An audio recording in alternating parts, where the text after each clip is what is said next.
Good morning student. आज का जो हमारा टॉपिक है वो डिपॉजिटरी सिस्टम पे है। तो डिपॉजिटरी सिस्टम पे कल मैंने आपको ब्रोकर चार्जेस पे सेटलमेंट प्रोसीजर बताया था। आज जो हमारा टॉपिक है वो NSDL और CSDL पे है कि डिपॉजिटरी सिस्टम कितने प्रकार के होते हैं और डिपॉजिटरी का मतलब क्या है, इसका मीनिंग क्या है, इसको देखते हैं। तो डिपॉजिटरी में सिस्टम में हम क्या देखते हैं, जैसे दो तरह का डिपॉजिटरी सिस्टम है भारत में, NSDL और CSDL। आइए देखते हैं इस डिपॉजिटरी सिस्टम में।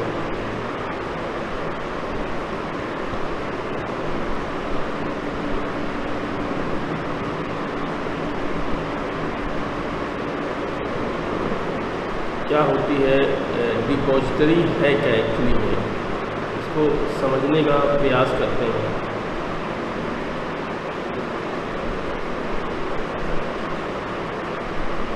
देखिए, वैसे तो डिपॉजिटरी का मतलब उस प्लेस से होता है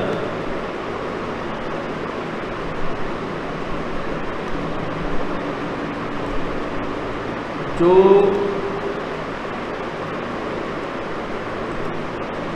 उस प्लेस से होता है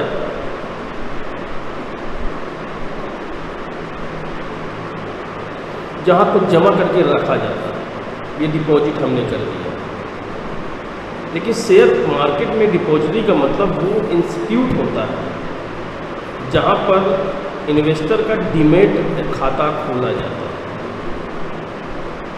और उसमें शेयर जमा करने की और उसमें से निकालने की व्यवस्था होती है या व्यवस्था करती है।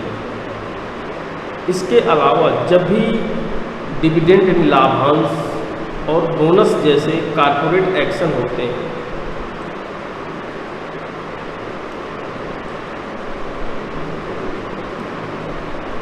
बोनस जैसे कॉर्पोरेट एक्शन या डिविडेंड जैसे कॉर्पोरेट एक्शंस,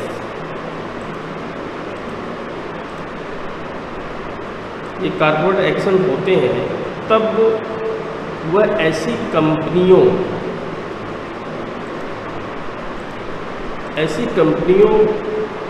को उसके निवेशकों की जानकारी देती है। डिपॉजिटरी सिस्टम, जैसे अगर आपके पास कंपनी A के कुछ शेयर है, अब उसने 10 रुपये प्रति शेयर का डिविडेंड देने का ऐलान किया।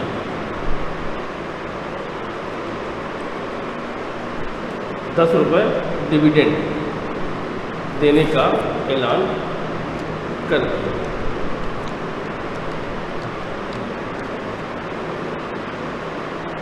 तो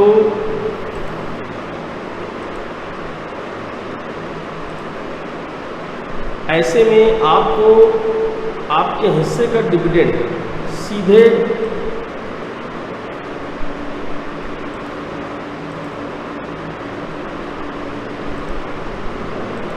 आपके खाते में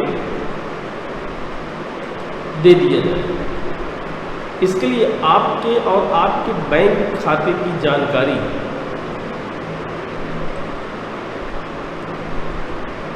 डिपॉजिटरी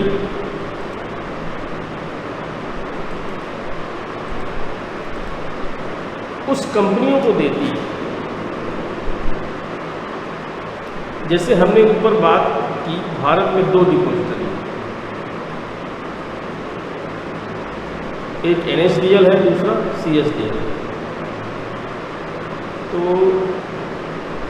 अब हम जरा डिपॉजिटरी की थोड़ा मेन वर्क देख लें क्या है। वो तो हो गई NSDL DL की डिटेल में बात करेंगे।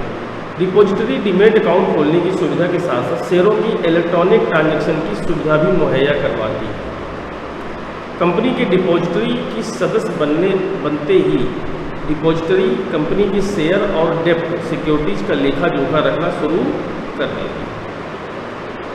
इनकी जिम्मेदारी के अंतर्गत ओनरशिप रिकॉर्ड, मेंटेनेंस और शेयर्स पर ट्रेडिंग सुविधा उपलब्ध करवाना भी है। देश में अभी केवल 2 डिपॉजिटरी हैं, NSDL और CSDL, और बहुत सी डिपॉजिटरी पार्टिसिपेंट्स इनसे जुड़े हुए हैं। तो जैसे भारत में कुल 2 NSDL और CSDL 2 ही डिपॉजिटरी हैं। तो NSDL का मतलब होता है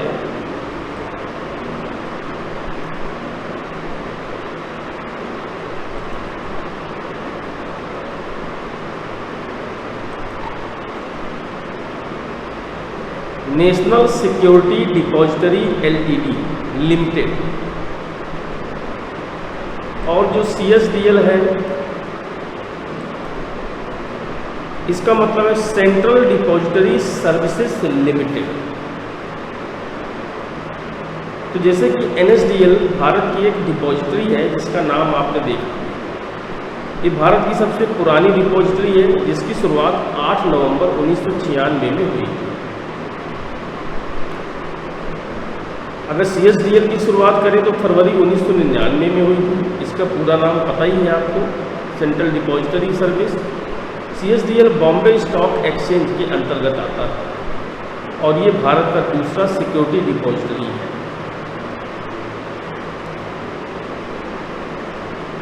आइए देखते हैं इसको शॉर्ट में। अगर देखें कुछ चीज़ें और इसके अंदर आती हैं।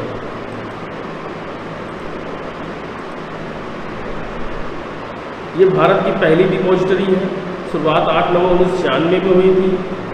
NSDL के जो प्रोमोटर्स में नेशनल स्टॉक एक्सचेंज यानी NSE और IDBI और यूनिट ट्रस्ट ऑफ इंडिया शामिल है। इसके प्रोमोटर्स 2 ही हैं, NSE है, IDBI है, और इसके अलावा इसके शेयर धारक हैं जैसे एक्सिस बैंक है, स्टेट बैंक ऑफ इंडिया है, ओरिएंटल बैंक ऑफ कॉमर्स है, HDFC बैंक जैसे और भी कई बैंक शामिल हैं। अगर CSDL को देखें और डिटेल में,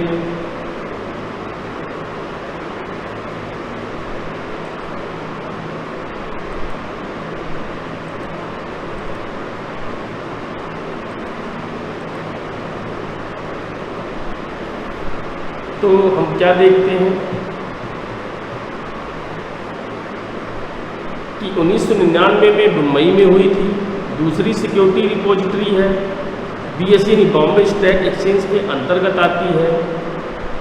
NSDL दोनों ही डिपॉजिटरी हैं, सिर्फ दोनों अलग अलग इंस्टीट्यूट हैं, लेकिन काम दोनों का एक जैसा ही करती हैं। जब भी शेयर बाजार में निवेश के लिए अपना डीमैट अकाउंट खुलवाते हैं तो हमारा डीमैट अकाउंट NSDL या फिर CSDL में किसी एक में खोला जाता है।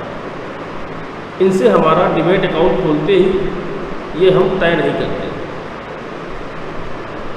ये हमारा ब्रोकर तय करता है कि हम किस में अपना डीमैट अकाउंट ओपन करेंगे। कैसे जाने कि हमारा डीमैट अकाउंट कौन सी डिपॉजिटरी में है?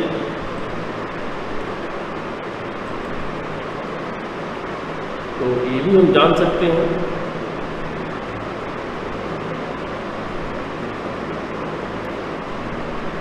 जब भी आप अपना डीमैट अकाउंट खुलवाते हैं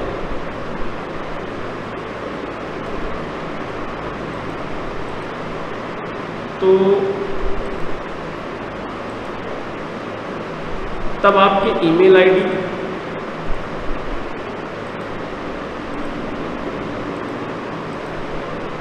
पर डिपॉजिटरी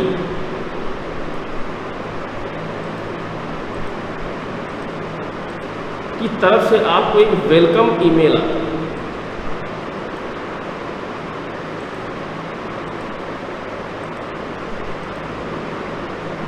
यह ईमेल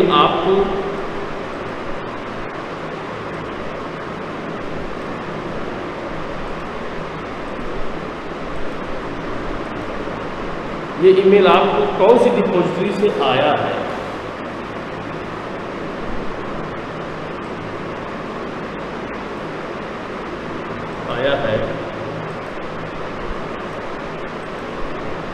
ये देखकर आप पता लगा सकते हो कि आप डीमैट अकाउंट NSDL में खोला है या CSDL में।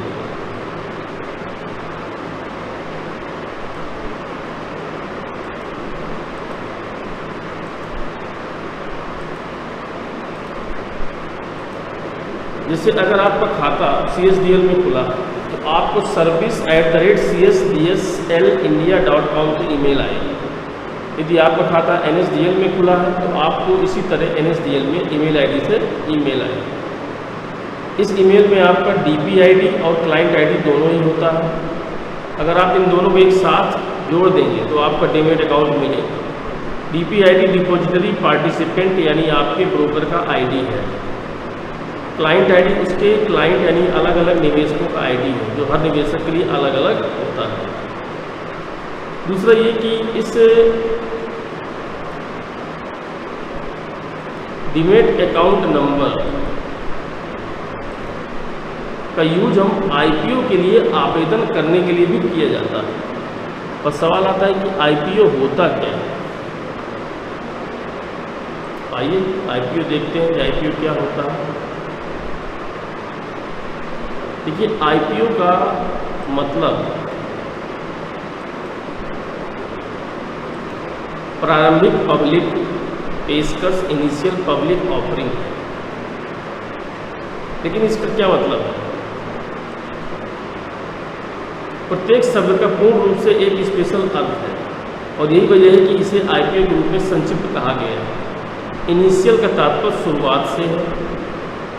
पब्लिक का मतलब विशेष रूप, आम जनता, आप, मैं या कोई भी। ऑफरिंग का मतलब होता है कुछ देना है या दिया जाने से। क्योंकि हम शेयर बाजार के बारे में बात कर रहे हैं तो निश्चित रूप से वित्त से रिलेटेड होगा, फाइनेंस से रिलेटेड होगा। IPO को एक कंपनी द्वारा लाया जाता है।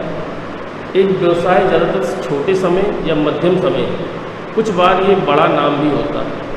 इस प्रकार दूसरे शब्दों में IPO का मतलब होता है वित्तीय उत्पाद पेश करने के लिए एक छोटा सा व्यवसाय जनता के पास आ रहा है कि यह उस कंपनी से संबंधित होगा। जब कोई कंपनी कुछ पेशकश कर रही है तो उसे बदले में कुछ चीज़ की आवश्यकता होगी। इस प्रकार तकनीकी रूप से IPO का मतलब एक व्यवसाय द्वारा शेयर के बदले आम जनता से धन उठाना है। जब किसी कंपनी को वित्त की आवश्यकता होती है तो कंपनी के पास दो स्रोत होते हैं। या तो वो जनता से धन आमंत्रित करे या फिर वो बैंक से लोन ले। तो जब कोई कंपनी इक्विटी में पब्लिक से फंड जुटाना चाहती है तो उस समय वो शेयर मार्केट में लिस्टेड होकर अपने जनरल शेयर्स को पब्लिक के सामने पहली बार इशू करती है। इसी प्रोसेस को इनिशियल पब्लिक ऑफरिंग कहा जाता है।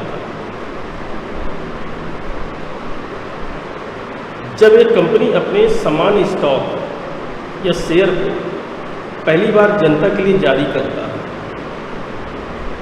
तो उसे IPO, इनिशियल पब्लिक ऑफरिंग कहते हैं। लिमिटेड कंपनियों द्वारा ये IPO इसलिए जारी किया जाता है जिससे वो शेयर बाजार में लिस्टेड हो सके। शेयर बाजार में लिस्टेड होने के बाद कंपनी के शेयरों की खरीद शेयर बाजार में हो सके। IPO के द्वारा कैपिटल को जुटाने का प्रयास करती है। आसान भाषा में IPO को पब्लिक इशू भी कहा जाता है। IPO हमेशा समान जनता के समक्ष प्रस्तुत किया जाता है और कोई भी IPO में इन्वेस्ट करके उस कंपनी के ओनरशिप में हिस्सेदार बन सकता है। ये चीज़ें वहाँ पर आ जाती। अच्छा, लाने के कारण क्या है? जब किसी कंपनी को अतिरिक्त पूंजी की आवश्यकता होती है तो वो IPO जारी करती है। ये IPO कंपनी उस वक्त भी जारी करती है जब उसके पास धन की कमी हो या बाजार से कर्ज लेने के बजाय IPO से पैसा जुटाने का ज़्यादा बेहतर समझती है। ये किसी भी कंपनी की विस्तार योजना होती है। शेयर बाजार में लिस्टेड होने के बाद कंपनी अपने शेयरों को अन्य योजनाओं में लगा सकती है। IPO से लाभ, आईपीओ में निवेशक तरफ से पूंजी लगाई गई, निवेशक की तरफ से लगाई गई पूंजी सीधे कंपनी के पास जाती है। हालांकि निवेशक के मामले में आईपीओ से जो भी पूंजी मिलता है वो सीधे सरकार के पास जाती है। यदि एक बार इनके शेयरों की ट्रेडिंग की परमिशन मिल जाए तो फिर इन्हें खरीदा और बेचा जा सकता है। हाँ, एक बात जरूर याद रखें कि शेयर को खरीदने और बेचने वाले लाभ और हानि की जिम्मेदारी निवेशक की होगी। कैसे तय होती है कीमत? आईपीओ की कीमत दो तरह से तय होती है, प्राइस बैंड और दूसरा फिक्स प्राइस इशू। तो प्राइस बैंड ऑफ आईपीओ, ज़्यादातर कंपनियां जिन्हें आईपीओ लाने की परमिशन है अपने शेयरों की कीमतें तय करती हैं, लेकिन इंफ्रास्ट्रक्चर और कुछ दूसरी क्षेत्रों की कंपनियों को सेबी और बैंकों को रिजर्व बैंक से अनुमति लेनी होगी। कंपनी का board of director book runner के साथ मिलकर प्राइस बैंड तय करता है। भारत में 20% प्राइस बैंड की परमिशन है। इसका मतलब है कि बैंड की अधिकतर सीमा फ्लोर प्राइस से 20% से ज़्यादा ऊपर नहीं हो सकती। फिर एक होता है लास्ट प्राइस। बैंड प्राइस तय होने के बाद निवेशक किसी भी कीमत के लिए बोली लगा सकता है। बोली लगाने वाला कट ऑफ बोली भी लगा सकता है। इसका मतलब है कि अंतिम रूप से कोई भी कीमत तय हो उस पर इतने शेयर खरीदेगी। बोली के बाद कंपनी ऐसी कीमत तय करती है जहां उसे लगता है कि उसके सारे शेयर बिक जाएंगे। लॉट साइज शेयर की वो संख्या होती है जिसके आधार पर कोई निवेशक आईपीओ का आवेदन कर सकता है। जैसे माना कि किसी कंपनी के शेयर्स को आप 10, 20 या 50 की संख्या में ही खरीद सकते हैं, तो अपनी इच्छा के आधार पर नहीं, यही संख्या लॉट साइज कहलाती है। अब इन्वेस्टर की श्रेणी, टाइप्स ऑफ इन्वेस्टर। जो लोग कंपनी के अंशों को खरीदते हैं या फिर निवेश करते हैं उन्हें आमतौर पर रिटेल निवेशक कहा जाता है। इसके अलावा non institutional, high net worth individual और क्वालिफाइड इंस्टीट्यूशनल बिडर्स भी श्रेणी में रखा जा सकता है। कोई भी सामान्य व्यक्ति एक रिटेल इन्वेस्टर के रूप में किसी भी कंपनी के 2 लाख रुपए तक के आईपीओ शेयर को खरीद सकता है। इसकी मैक्सिमम लिमिट है।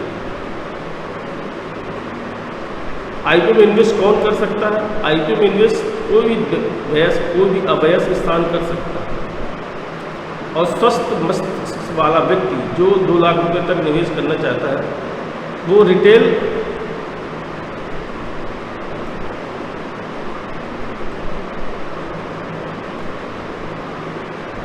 निवेशक के रूप में आईपीओ में निवेश कर सकता है।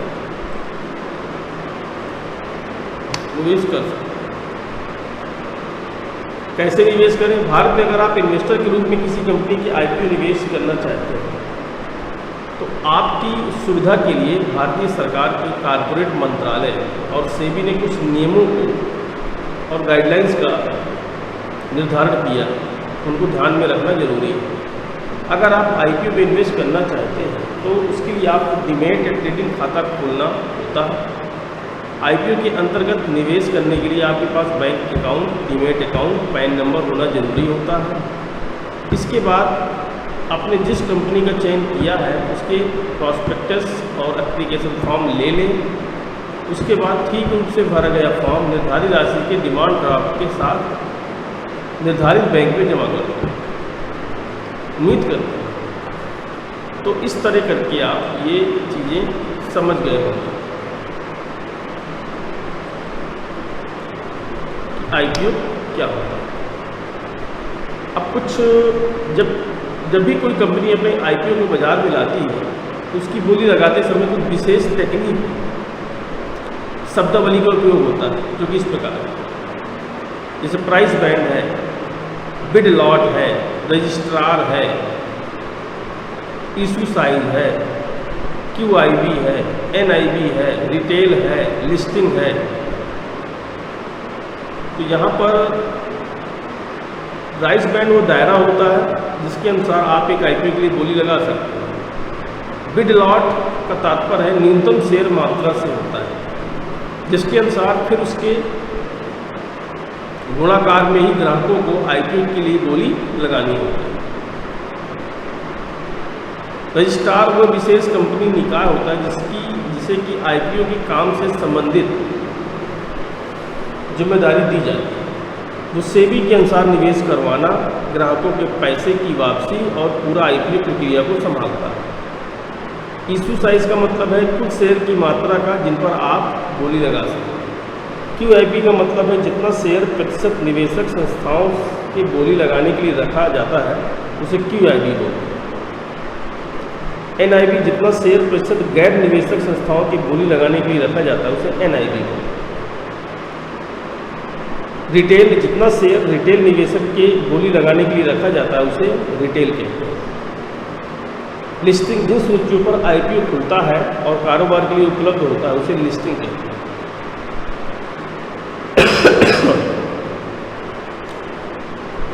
ये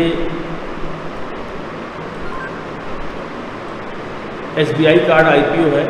आईपीओ साइज ये है, tentative date, LIC of India IPO, NCDEX IPO, UPI, एमएक आईपीओ, सबके आईपीओ साइज दिए हुए हैं यहाँ पे। ये सारे के सारे आईपीओ साइज आपको मिले होंगे यहाँ पे जो देख रहे हैं। ये सब आईपीओ साइज जो आपको ये बताता है।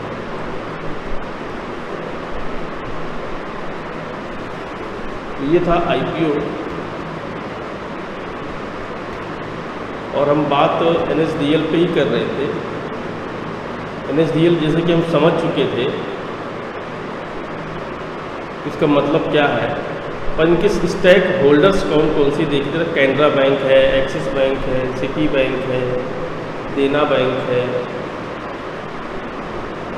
यूटीसी है, एचडीएफसी है, ओरिएंटल बैंक है, स्टैंडर्ड चार्टर्ड बैंक है, स्टेट बैंक ऑफ इंडिया है, Hong Kong and Shanghai banking corporation limited है। उद्देश्य क्या होता है, प्रभावी निपटान समाधान विकसित करके भारत के पूंजी व्यापार में सुरक्षा और विश्वसनीयता सुनिश्चित करना होता है एनएसडीएल। तो मैं पहले बता चुका हूँ, अगस्त 1996 में इसको इस्टेब्लिश किया गया था। ठीक है, तो ये था आपका एनएसडीएल और सीएसडीएल, और साथ में उसके बारे में कुछ विशेष जानकारी जो आपने ली।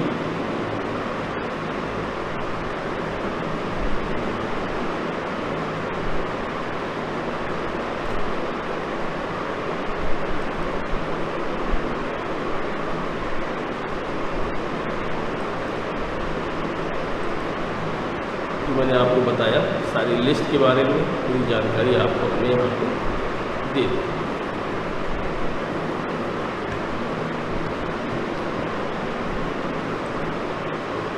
ये आपका एक उदाहरण बन चुका है। एनएसडीएल ये सब आपने देख लिया, कैसे एनएसडीएल काम करता है, कैसे सीएसडीएल वर्क करता है, इस सारी की सारी जानकारी हमने आपको दे दी। इसका नोट्स मैं आपको भेज दूँगा। आई होप कि आप लोगों को समझ में आया होगा। ये टॉपिक अच्छा टॉपिक है, इम्पोर्टेंट टॉपिक है। Thank you.